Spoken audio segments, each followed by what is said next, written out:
I believe that the Northern Territory has failed its students, teachers and schools by continuing to fund education on a model that systemically removes funding and resources from those with the least. This funding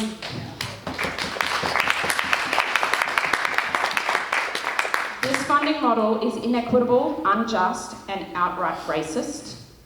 This afternoon we'll present statistical modelling that shows that it is doomed to fail every time, and you will hear stories from principals and teachers that demonstrate the impact of attendance-based funding.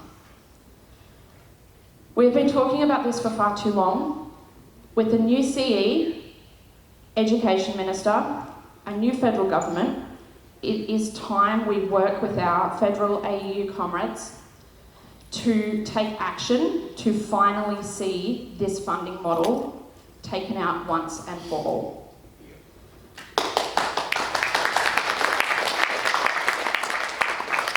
In a couple of conferences I've been to, we haven't had a session like this, but I think it's very valuable. So we're going to, in this session, be discussing what we in the union have decided to attendance-based funding, which is what the department refers to as effective enrolment. I touched on this earlier. It's the way we fund our education system, and it isn't working. So we are going to have these 6 people who are sitting beside me are going to explain a little bit about what this looks like in their schools, a little bit about why it, or I tried to say how it works and someone says how it doesn't work. On the screen, we actually are going to start with a presentation by an ex-AEU member or an AEU alumni. If you were here, I believe it was 2019, 2020, maybe 2018, and you were on the executive or you were in a branch conference, you would have heard Daniel Yore, who's got the little picture up there, speak about effective enrolment attendance-based funding. He spoke about it every chance he could get, so much so that he has taken the opportunity after he left being a senior teacher in Yirrkala to study this model of funding using a systems-based model that, so he's used statistics basically to talk about this. So we're going to start by playing that video. Good afternoon all. It's so lovely to be here, even if it's only virtually, and to speak to you about such an important issue, an issue that we've been talking about ever since I've been involved in the union, and that's around resourcing and specifically the effective enrolment policy. So today we're going to be talking about the effective enrolment policy, but from a systems perspective, so understanding how it fits within the broader funding system in Australia, but then to dig down deeper into how this system works at a school level using something called an explanatory model, explaining the effect of effective enrolment. But we're going to use this model also to look at solutions, not just critiquing the system for how it is affecting students at the moment. So the Northern Territory is the most underfunded jurisdiction in Australia as a percentage of the school resourcing standard, or the SRS. And the SRS came out of the Gonski needs-based funding review. And so it refers to the minimum funding that's required so that schools can have at least 80% of their students achieving learning outcomes above the national minimum standard in that plan for reading and numeracy. So it's not even looking at the bottom 20% of the hardest to reach students. And it's not making any provision for attaining learning benchmarks in other subjects. So this is the minimum funding needed for our schools to do their job.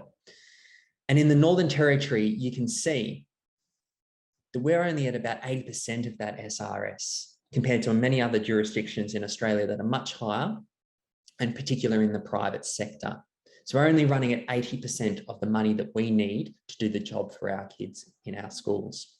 And that equates to about $6,000 per student per annum across 21, 22 and 23. Now, to make matters worse, we also have something called effective enrolment.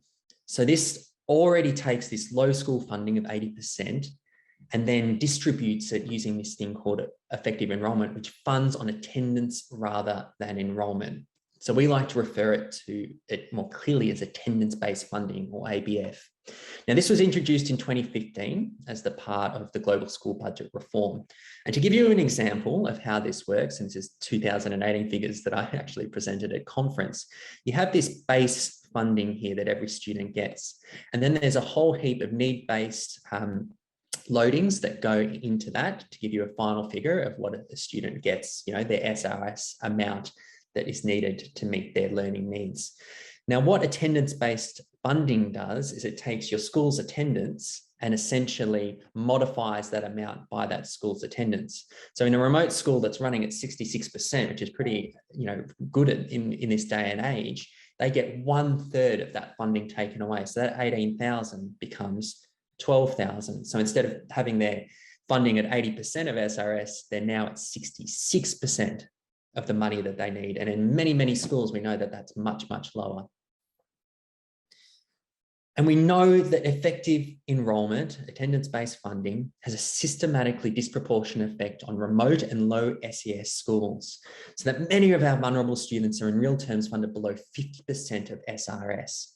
And if you look at this graphic here that was done by Ernst & Young in reviewing the school global school budget in 2017, as you go along this axis here, you get more disadvantaged schools. And as you go down this axis here is the more money taken away. So you can see it's the disadvantaged and remote schools that are having the most money taken away. Now, the department is reviewing this again through Deloitte at the moment. So we're in this window where if we can get our story out there, we can have a real impact. Now, the problem with attendance-based funding, it creates this vicious cycling system structure. And essentially what a vicious cycle is a cycle where things just get worse and worse. So your school has a budget, and that budget is a mixture and made up of your enrolment and your attendance, which goes through this effective enrolment moderator, which we saw the data for that just before. Now, your school budget gives it its purchasing power, which it uses to buy amazing staff and teachers and resources for learning. And those things are used to meet the student learning and wellbeing needs. Now, we know other things affect that, like really good school leadership and really strong community dynamics. And that capacity to meet student learning and wellbeing needs is what drives student engagement in our schools. And we also know that community has an effect on that. So when that student engagement then drives our attendance, and then over time, our enrolment. So these are measures of student engagement. Now, what happens with effective enrolment is when we see maybe a drop in student engagement and then a drop in attendance and enrolment, it hits the school budget, which then stops our ability, reduces our ability to get staff and resources for learning, which reduces our ability to meet the learning and student needs, the student learning and wellbeing needs, which further reduces student engagement, which reduces attendance, which reduces the school budget, which reduces the staff resources for learning, which reduces student learning and wellbeing needs. You get the picture. And schools just cycle down and down and down. And we've seen this in the data. So since the introduction in 2015 of attendance-based funding, we've seen a huge drop-off in attendance in very remote schools, less so in urban and city regions. And we're also seeing this across attendance by region. If you look at things like the Berkeley and in Arnhem, less so. But when you disaggregate this into our First Nations students, you can see that there has been a drop-off for First Nations students in Darwin up the top there. And then across here in Darwin. And then the drop-off in Arnhem, for example, is much higher when we're looking at First Nations students only. So you're seeing evidence in the data of the effect of attendance-based funding. Now, this causes an effect in our system called residualisation. And residualisation is where schools that are doing it tough have more money taken away, and they continue to do more and more worse until they get run down. And the way this works from a systems perspective is you have this fixed budget in the middle here.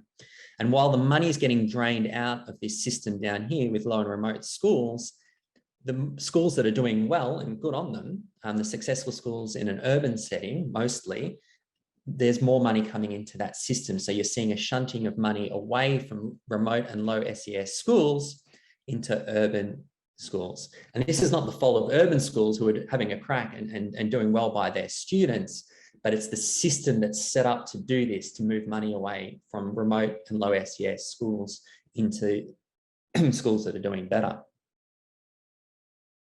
And we can see this is happening actually across Australia. So this is attendance of First Nations students in all states and territories. And you can see that it's gradually dropping off from 2014 through to 2019. And that really is part of a broader residualisation that's happening in public schools around Australia. But you can see in the Northern Territory, this effect is much, much stronger, which speaks to the extra impact that attendance-based funding is having. So we can actually put these models into computer programs that can kind of show us the effects of this over time. So you can see over a 15-year period, this drop in student attendance and funding in remote schools gradually comes down by about 20%, which is what we're seeing in real life.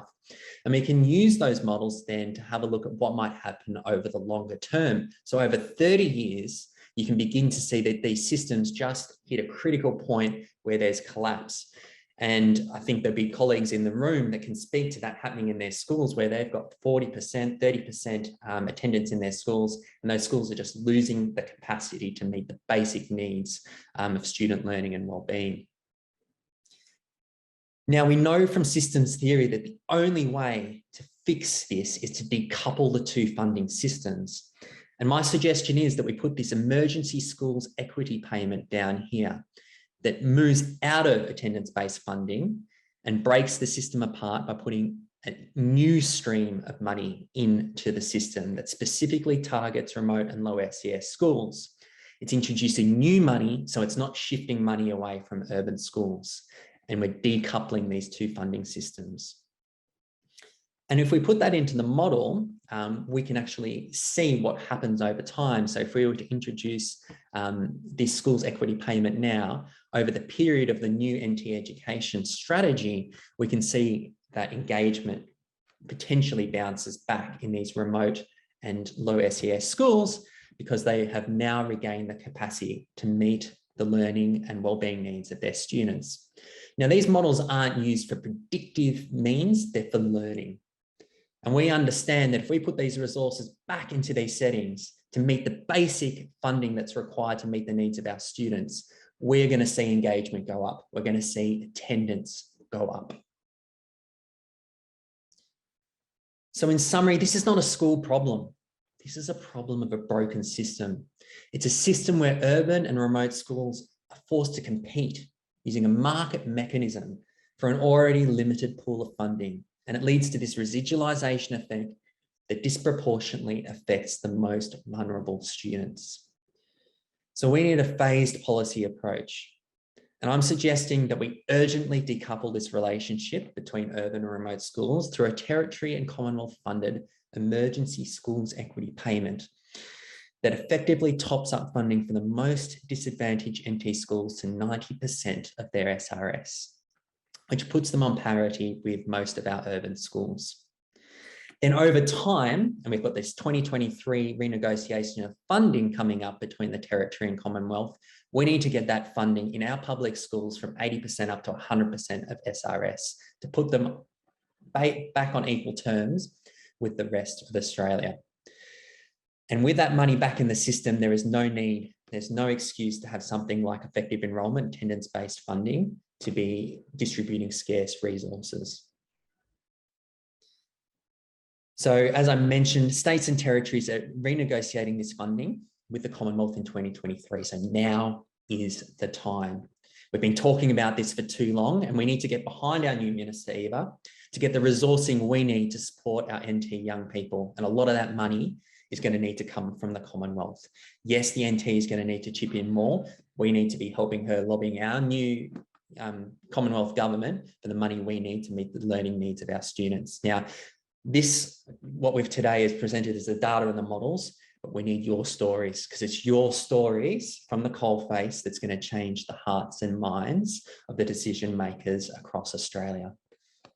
As our former Minister Lauren Moss said, we need to be honest. We need to be honest about the fact that our education system is not working for many of our children and young people, particularly those living in remote communities and homelands. All the best. Good luck with this. Hopefully I'll be back soon to help you all with it. Good luck with your deliberations. Right, thank you, Dan, even though he's not here to hear us. It's about 6 a.m. in London, so we decided the Zoom was a bit much for him. But we have brought, or I have invited up 6 people to help share those stories that he was talking about, that we need stories from what effect this is taking in schools, what impact. So I'd like to introduce Celine from Malack Primary. Celine, what's your surname, sorry? Celine Rowan from Malack Primary. Glenn Dixon from Casuarina Senior College. Stephen Nemo from Alpara School. Annie Adams from Bladderwich School.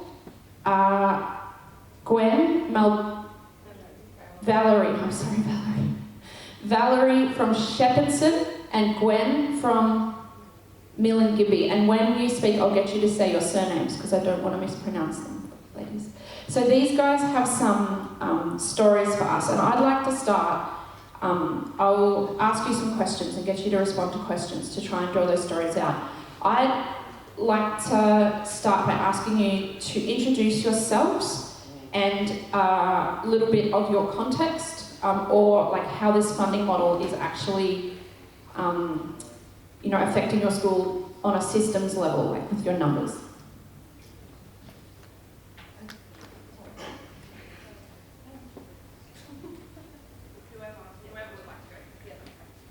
Good afternoon, my name's Daniel Yore. I'm actually the principal at Casuarina Senior College. So I've been up in the Territory for 20 years and I've worked through this model and previous models, so I guess I've seen both and how they work and how they impact. So I could talk for a while on this, but I won't. So I'll just quickly say, for our school, and I'll pass on, larger schools can have a massive impact on your funding. Even 5% change in attendance rates can mean the difference between employing 2, 3, 4 teaching staff for us. So we put a lot of time, a lot of effort and a lot of energy into chasing attendance, where we should be putting that time, energy and effort into running programs for attendance. I guess we'll talk more about that probably as we get into this, but it's a really interesting thing. We've been challenging this model for quite a while, and I think it's time for it to change. We are the only place in Australia that does this, and when I talk to other principals around Australia and you tell them how it works here, they're gobsmacked about how do we continue to know what we're doing from year to year with the funding model that we currently have, and that's something we struggle with each year. I'll pass on because I'm sure there was more conversations. I'm Stephen Nimmo from Alpara School. We are a school of about 240 students, 0 to 18, 5 sites including 4 homelands. Like Glenn, I've been around for a while, not quite as long, but a while, and worked with both the old staffing formula and the current formula, the change from the change to attendance-based funding from enrolment-based funding. There are inequities in both, but this is a system that is actually designed from the ground up to have inequities. I was in the room, and I think the CE then was saying this to anyone who had listened, thinking that he was absolutely fine saying it. That was Ken Davies at the time. Quote, "We are fed up of throwing money at the bush and not seeing results, so let's put it into the northern suburbs where it's going to count." That's a quote from the CE in 2014, and he was happy to repeat that to people and happy with that as a funding system. And I'll stop at this point before I get wound up. Anne Adams, I'm principal out in Bladderwich. I've been in 4 remote schools. I'm just going to tell you about the context in mine at the moment. We have an effective enrolment of 49. I have an enrolment of over 110 students. I have 12 preschoolers on my rolls. I can't afford a preschool teacher. I can't afford to have ATs. I'm actually hiring ATs knowing that it's going to put me in the red. And I can't not hire ATs. They're the conduit with the community. If this is a community school, in a community, I have to have local people in the school. But really, financially, I shouldn't be hiring them. It's disappeared again. I shouldn't be hiring them at all.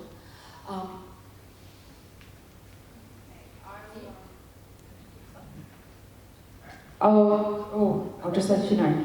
So Glenn, Stephen and Annie are speaking from the perspective of principals, and Valerie, Gwen and Celine are speaking from the perspective of school staff.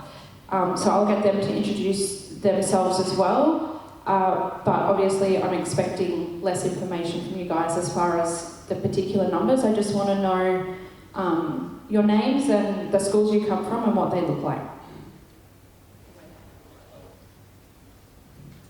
Yeah, hello everyone. From Shepperton College. I work as a classroom teacher for 20 years. I love my school. We have passed the motion that I've got a point where it's sorry to say that unlawful law against this dividing into passive attendance. I understand the government passed the law. We understand as Indigenous Yore people, but we are struggling on that. We're struggling on the funding and the ratio, how much money we get according to the attendance. Kids who come to school. But what about the passive students? They are eligible for the grant. They are. Sorry, I have to say that, but I have a heart for those kids, both of them, if they are regular attendance or they are passive. And for me, we treat those children what we believe, because education is the only pathway. If you don't have any fundings, we doesn't care about these Yore students. We can't. But we've been trying, and we're getting all those students who have not been coming to school. We are trying our best. It doesn't mean that passive students and kids who come to school, this is not an equal right for us to move our students, move our education pathway. Thank you, Valerie. Gwen. Good afternoon, everyone. My name is Gwen Oibiri, and I'm a teacher and educator in Millingenby School, been around for a long time. We're talking about funding here.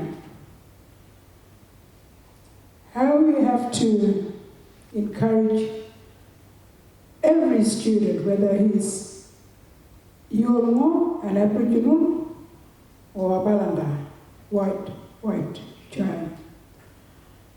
I hear everyone talking. I've been around, coming to the AEU meetings, talking about that education is the key to the outside world for both our children, whether he's Balanda or Yolngo. We need to have an equal right.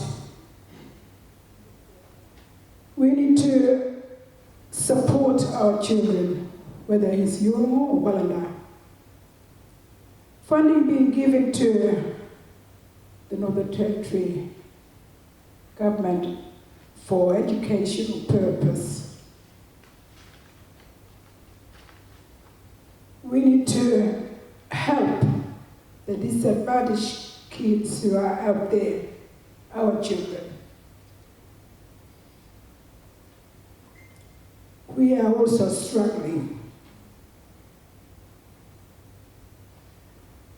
We need teachers to come and support our young kids, our children, Aboriginal kids, in our schools. We need to share the equity on the funding. This is like coming in from me. I've got that passion for education, and I've been around for a long time. And I want to see our young kids to get a good education as well. And we want to see in our community school, the community needs to see the teachers who are coming out there and teaching our children. So we need, they're like at Mellingen Bay, we have like mainly 4 teachers who have gone out of the community. And they were teaching there, but they've moved out from the community. I don't know why. There must be a reason. There must be a reason that maybe it was their choice, or whether it could be the department, I don't know. But from my heart, I'm speaking to you guys and speaking to whoever is hearing me now. I want to see that equal right being treated for our kids as well. They need that good education as well in our community schools. And we need to have that funding being shared out to the remote schools as well. Not only to my school, but to all the other remote schools in the territory. So I'm just speaking from my heart that, and I've got a passion for our kids, not only for my kids, but there are also some Balanda kids who are attending in our schools as well. And we need to see those kids to thrive. We need to see those kids to get a good education, and we need the support. Thank you.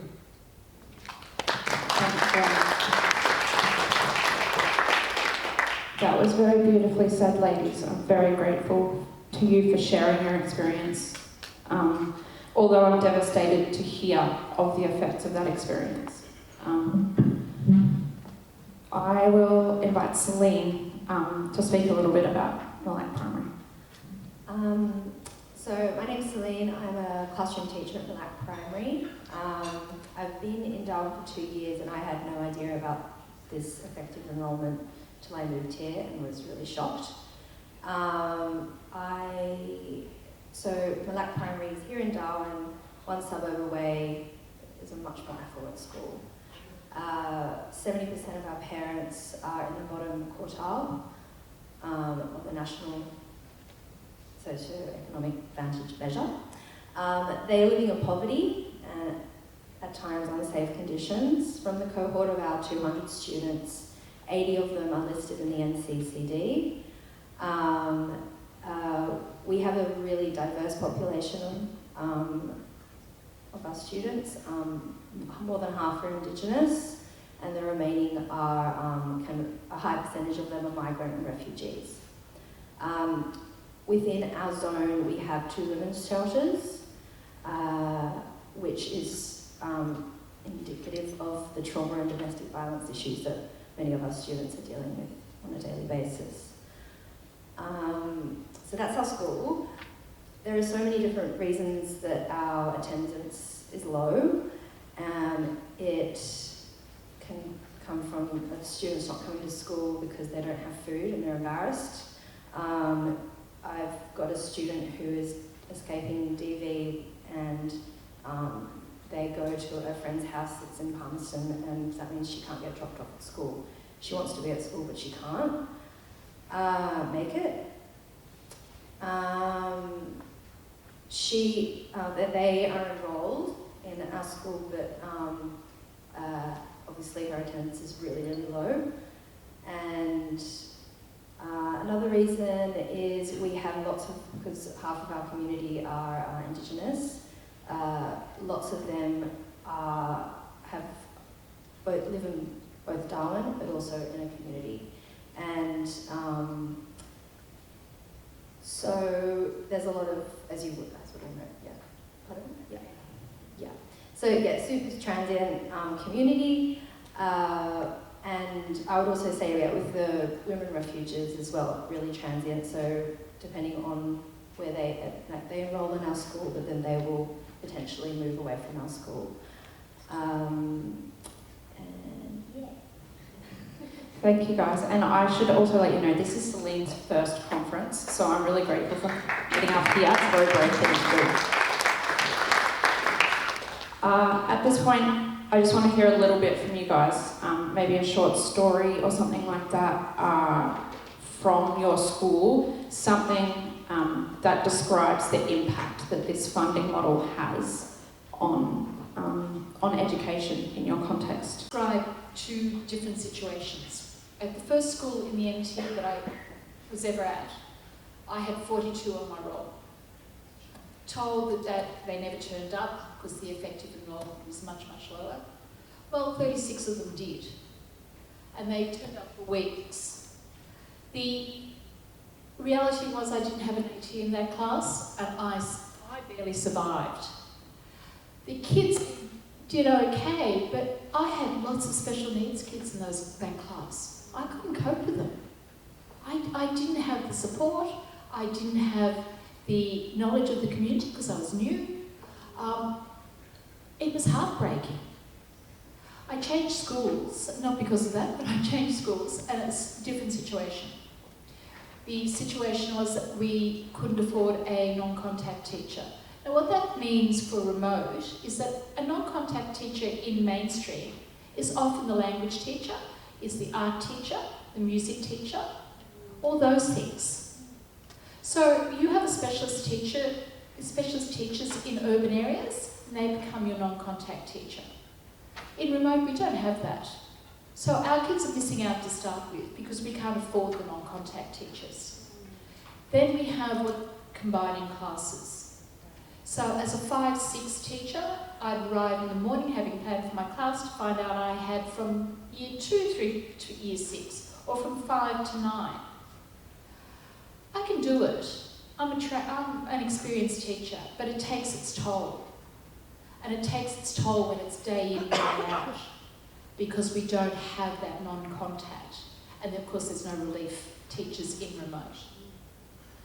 But it takes its toll when I see my kids, my poor 5-6 kids, all of a sudden their world was invaded by the big kids. You know, they no longer felt safe. And our kids are already traumatised. They're already in need. They're already vulnerable. And suddenly the lack of continuity, the lack of routine, they drop off. They drop out, they can't cope. Because the chaos and the unknown becomes routine. And that's not what my kids need. My kids need to know that they're coming to school and they're going to be cared for, and they know their teacher, the teacher they've developed a relationship with. And if they have a new teacher for a few days, that's fine. But when they're moved together, it doesn't work. And yet we have to do it when we come to conferences. We have to do it when people are sick. We have to do it when teachers go on PD. We have to do it when we're short-staffed. It's that never-ending cycle that I just saw, and I just see the kids drop off the end, and we don't have the time to nurture them, to get them back engaged, and our enrolment drops even more. And and get brokenhearted. And the effect of that is that, for me, after 18 months of having to deal with that, I had to take stress leave. I couldn't cope anymore. I couldn't cope for my students. That vicarious trauma that we were talking about earlier, I was definitely a victim of that because I could see the result. And for a lot of teachers, they don't come back, they leave because they can't cope with it either. Thank you, Anne. I'll direct the question to Celine, unless, do you ladies have an answer? You're right. I'll direct the question to Celine because I know she's prepared a response to this one on the impacts of effective enrolment in your school or attendance-based funding. So yes, I would agree to exactly. I've seen like those impacts that you just mentioned. Also, we had support for one, in-class support for one per class, but that's now been reduced to one per 2 classrooms, 2 hours a day. And there's no support for specialists. Our class numbers were reduced by 1 in 2002, increasing class sizes and the student combinations that are less than ideal for uninterrupted learning, and also having so many kids suffering from trauma, kind of bouncing off each other, and behaviour issues obviously is something as well. So all of our staff on long leave have not been replaced, meaning usual interventions in literacy, numeracy and EALD have not continued. Budgets for the curriculum resources and excursions are cut and non-existent. I don't have enough money to, I think I can get a bus to get my kids somewhere. I don't even know if I have enough to get them back to school.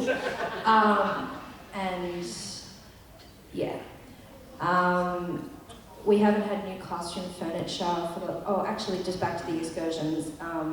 We were brainstorming ways of having a cheap, big, fun sleepover at school in camp, but because of recent violence happening in the suburb, we're not actually safe enough, and we don't have enough funding to put a proper fence around our school, so the kids don't feel safe at school, and we don't feel safe at school. We haven't had classroom furniture for the last 4 years. We don't have any staff available to run any alternative programs, and those reluctant and long-term absentee students when they do come to school,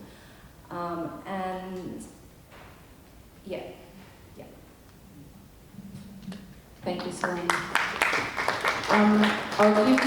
I'll quickly tell you a little story, if that's okay. When I first started as a principal, the pressures that other principals are under around attendance and funding, because I feel for teachers like sitting next to me who doesn't get the funding she needs to do her programs and classes and excursions. When I first started as a principal, we had a lot of conversations around attendance, and I had some principals talk to me, and one of those is not in the territory anymore, and the other's not at the school they were, so I won't mention names.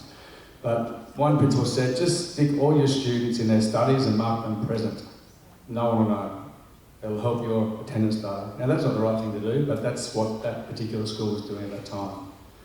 The second principal said to me, if you see them on grounds, mark them as O, because that counts as present, and you've seen them.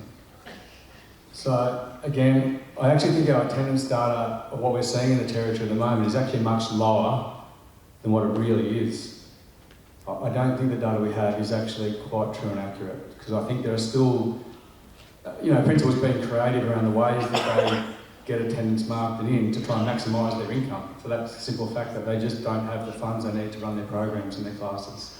So how that impacts us at CSC, it does in a number of ways. One way in particular, this year we were meant to be running an alternate program for students.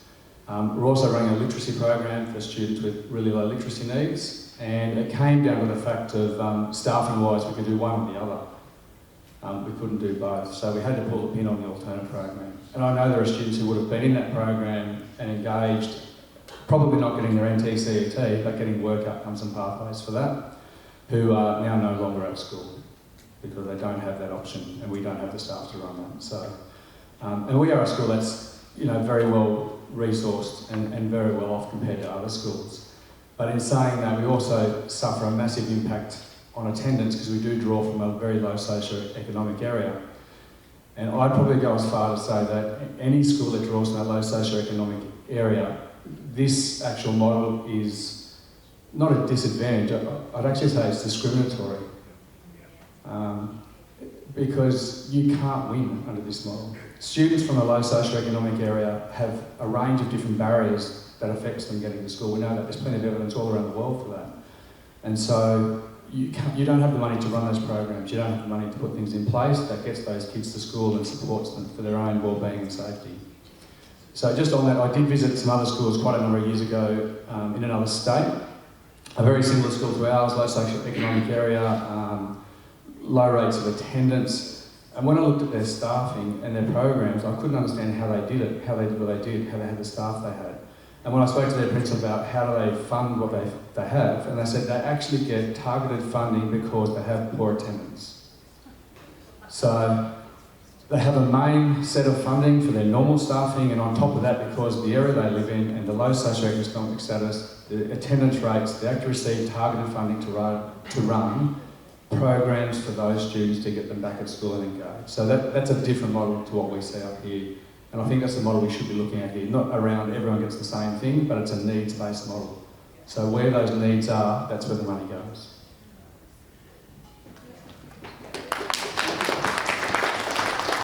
From Glenn there, one of the things that struck me when I saw Dan Yore's presentation is that the statistics bear out the fact that this is, there is a direct correlation between this model and reducing attendance in remote and Indigenous heavy schools. There's a direct correlation, and it's also modelable. We spend so much time worrying about how can we get attendance up? Is it me? Is it, you know, the teacher looking at themselves? Why isn't the kids coming to school? What's happening? There is a direct correlation. This is a model that's actually designed within itself to do this. I could spend a couple of minutes explaining how the calculations are done. Basically, you end up with an average of an average that's moderated by an average of another average, and if you can do math, that's not a great way of doing this thing at all. One of the things, when we used to have the old staffing model, and you'd come to conference then, and there'd be motions around staffing classes on the ESL model, or you know those sorts of things, and people would discuss in great detail whether it should be 1 to 14 or 1 to 12 or different ratios. I don't think there's a motion on that in this conference, and there hasn't been for a little while, and that's because everything that the global budget does, that this effective enrolment system does, puts it back onto the principal. So the principal is then told, you could have all these things if you could afford them. I could have a school counsellor, but I can't afford a school counsellor. Most important thing to do is to get a teacher in front of the kids. So you then start looking at your offline teachers. The special ed teacher, that one's the first to go because they don't have a class. It would be really nice, but I'll just ask somebody else to do that as part of their role. I won't pay them any extra or give them any extra time, but I'll just ask them to do it as part of their role. It'll look good on the CV. So that's then a pressure. Admin staff start to disappear. That falls on, say, the business manager then takes on a role that used to have a separate IT person, a separate SANS person. They get subsumed into one role. Assistant teachers start to disappear. It would be lovely to have assistant teachers, but really you're a fully trained teacher, aren't you? And according to the enterprise agreement, you could have 27 kids. What's your problem? And that's how it gets hollowed out. And in remote schools, the absolutely essential connection between the classroom and the community, which is the assistant teacher, that person disappears. And then the kids start to leave, and then your funding goes down, and then you're spreading things out. A lot of us are talking about, I think all of us are talking about being overworked, not having relief teachers. Just to use my context, I used to be able to staff each of the homeland schools with 2 teachers. I can't do that now. I've got 3 teachers less in the homelands. I don't have that fat in the system, if you like, where if one teacher is sick for a day, the other teacher can take both classes in that homelands. I don't have that. I have to close the school for the day or try to work out a way of busing kids around. And I'm not just talking about homeland schools and remote schools. We're all seeing that in urban schools. And there are direct factors of this model. And we just can't keep going with this model. And as Dan said, we're only getting paid at 80%, or the system is being funded at 80% of the agreed national standard. And the missing 20% is not federal money. The feds are putting in their money. The missing 20% is Northern Territory government money.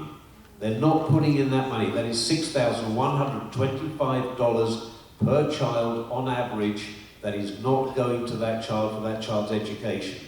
And if anybody is excited enough to have a quick look up the budget that's just come out from Michael Gunner, God rest his soul, you'll see that the private system, such it's a very small system, the private system got an 8% increase in funding. It is being funded at 106% of the model. The government system got a 3% funding. It's being funded at 79% of the model. And this is allegedly a Labour government that allegedly cares about public education. So try to work that one out. Thank you. Yes, one of the used to do with the staffing turnover. Staff, they come into a community and they have like a 1-year contract or first semester contract.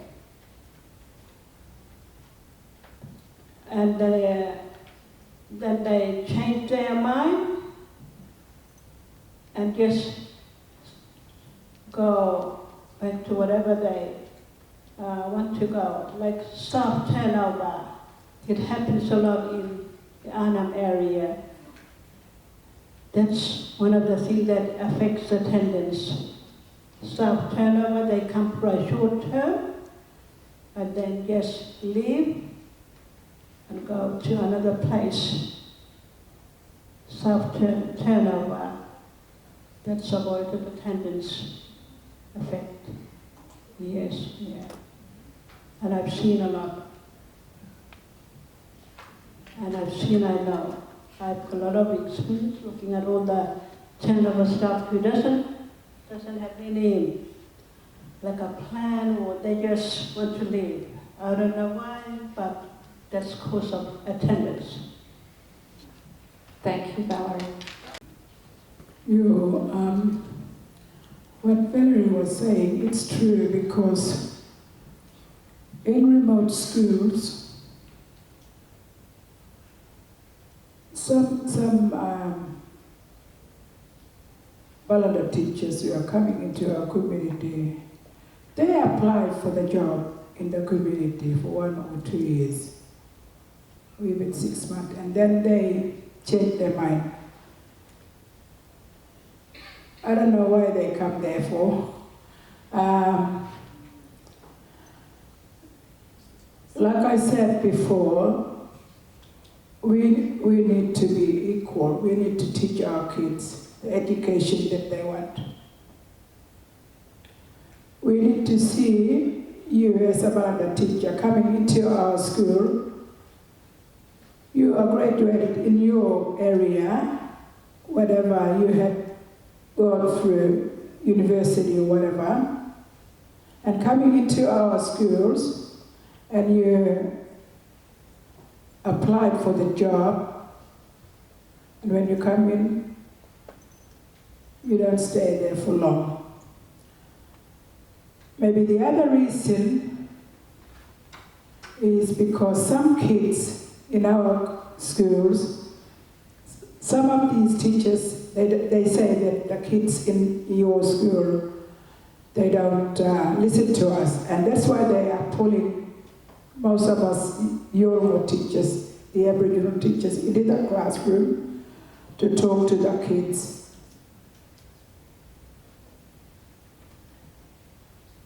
We want the same education for every school, every student. We need the support. I'm throwing out to you to support the remote schools. We want to see the kids learn to be a better child or better student for their next generation.